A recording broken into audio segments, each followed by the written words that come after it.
Please sit down.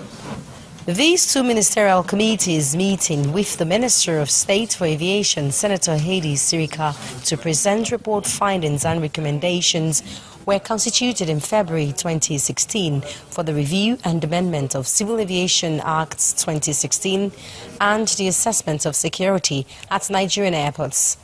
The minister expressed concern over the obsolete state of aviation acts, which were hastily reviewed for the first time in 2006 after the initial enactment in 1964.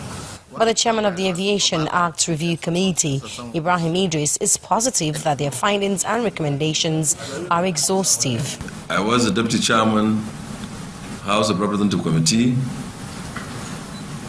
on Aviation, and I initiated the review of the Civil Aviation Act, which of course went through a lot of hitches, and eventually we had a document in 2006 that was called the Civil Aviation Act 2006 as amended.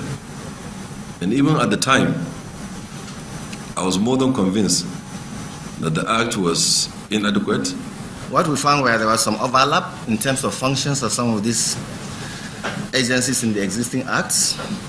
We also observed that there were some service providers that were also carrying out functions of regulators. Also presenting its report on airport operations, compliance to international security regulations and conventions, as well as the security architecture of Nigerian airports, the chairman of the Aviation Security Committee listed the establishment of the National Civil Aviation Security Board as key among its recommendations.